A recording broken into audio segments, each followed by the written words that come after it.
ப்ராடக்ட்டே இல்லாம வந்து ஏதோ ஒண்ணு அவங்க சும்மா வீட்டுக்கு செஞ்சத கொண்டு வந்து காமிச்சுட்டு, நான் இத பெரிய லெவல்ல பண்ணிட்டு இருக்கேன் ஓகே. அப்படின்னு வந்து சொல்லிட்டு போயிடுவாங்க. ம். ஆனா இதுக்கப்புறம் பார்த்தீங்கன்னா, இந்த வீடியோலாம் பப்ளிஷ் ஆயிட்டு, நெறைய பேர் பார்த்துட்டு ஃபோன் பண்ணுவாங்க இல்லைங்களா? ஃபோன் ஸ்விட்ச் ஆஃப் பண்ணி வச்சுருவாங்க. ஓ!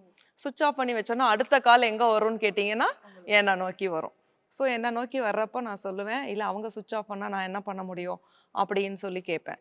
இதெல்லாம் கேட்கும்போது என்ன ஆகும்னா, சிலர்லாம் என்ட்ட சண்டையே போடுவாங்க. "அப்ப நீங்க வந்து தெரியாம பண்றீங்களா? தெரிஞ்சு பண்றீங்களா? நீங்க நல்லா விசாரிச்சுட்டு அவங்கள வந்து அறிமுகப்படுத்தணும்." அப்படிலாம் சொல்லுவாங்க. ம். அந்த மாதிரி பண்ணவே முடியாது. ஏன்னா ஒருத்தர்கிட்டயும் நான் போயிட்டு, "நீங்க வந்து நிஜமாவே பிசினஸ் பண்றீங்களா? இல்ல பண்ணாம இருக்கீங்களா?"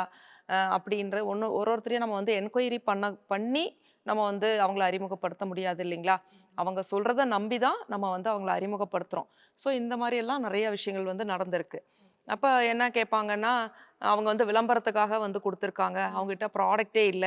இப்படியெல்லாம் கூட என்கிட்ட வந்து நெறைய பேர் சண்ட போட்டுருக்காங்க. ஓகே. அதுக்கப்புறம் நான் கூப்பிட்டு கேட்டேன்னா, "இல்ல எனக்கு வந்து ப்ராடக்ட் தீர்ந்து போச்சு. ம். அதனால நான் வந்து ஸ்விட்ச் ஆஃப் பண்ணி வச்சுட்டேன்." அப்படின்னு சொல்லி சொல்லுவாங்க. ஓகே. நான் நெறைய என்டர்பிரினருக்கு சொல்றது என்னன்னா, உள்ளத உள்ளபடி நீங்க வந்து மக்களுக்கு வந்து அத ஆன்ஸர் பண்ணிடுங்க.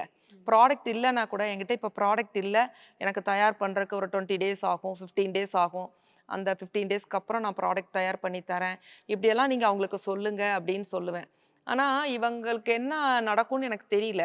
கொஞ்ச நாளைக்கு அப்புறம் பார்த்தீங்கன்னா, அந்த பிசினஸ்ல இருந்தே காணாம போயிடுவாங்க. ம்.